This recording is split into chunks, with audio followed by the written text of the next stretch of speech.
You and Your Young Child, a program of information and services available for you and your child from prenatal to age 5. You and Your Young Child has been brought to you in part by the Sternberg Museum of Natural History. Stop! Where are we going? The Sternberg!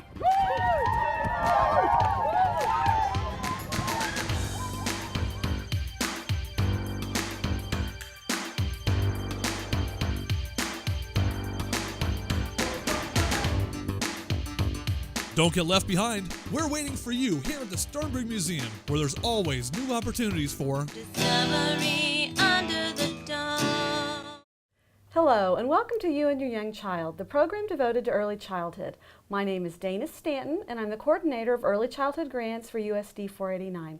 And with me today is Susan Bowles. Good morning, Susan. Good morning, Dana. Now, I know that you are the executive director of the Hayes Area Children's Center, but before that you had another job. What was that job? Actually, I was a speech-language pathologist for 25 years, and I worked with young children and their families. In fact, I've kept my license in that area, and so that's why I'm visiting with the families today. I'm going to share some strategies that I shared frequently with the families that I worked with, and so I'm going to share those. Well, let's start out. Now, I remember Susan worked with me and my youngest son, so I know that you're awesome at this. So the first strategy is talking to your baby face-to-face. Tell us a little bit more about that. I will. Thank you, Dana. The strategies that I'm going to share today are strategies to use with very young infants. And the first one, you're right, is talking to your baby face-to-face.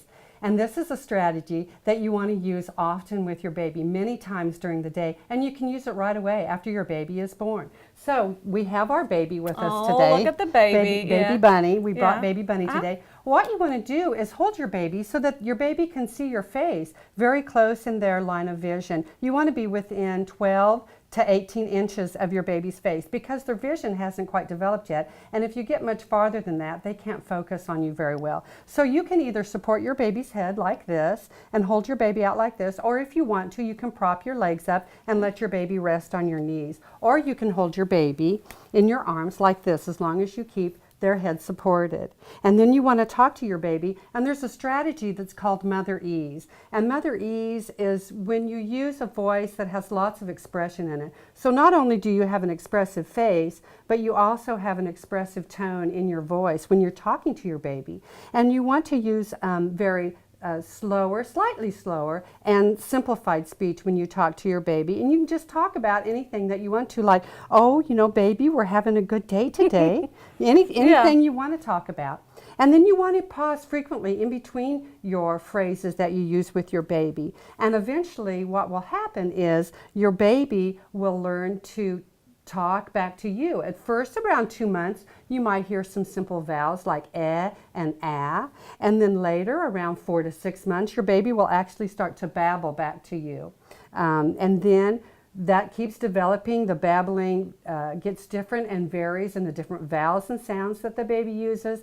And then around 12 months, your child will actually start to use words, meaningful words, or word approximations. Now, I remember when mine were little, and those first times when they make that ga, and then you repeat after that, and how precious those times are. But, you know, I guess there's a more scientific basis that that's them repeating the sounds that you're saying and learning to communicate.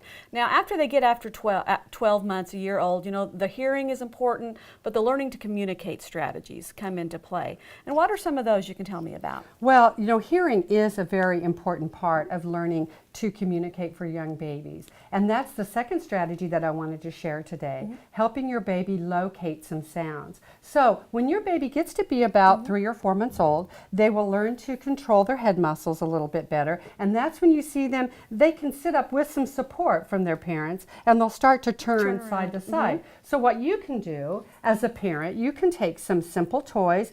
They have many different kinds of toys available for young babies. They don't have to be expensive or big high-tech not at toys. all. No batteries required. That's right, and you can get many different types of rattles, noise-making toys. And what you can do as you're holding your baby, you can make the noise here off to one side behind the baby. This time you don't want to have the sound or have the sight of the rattle in the baby's vision. You want to see if they're actually hearing it. So you can do that rattle about 6 to 18 inches away from the baby's side of their head, and you kind of wait to see if they turn and look to see what that sound is.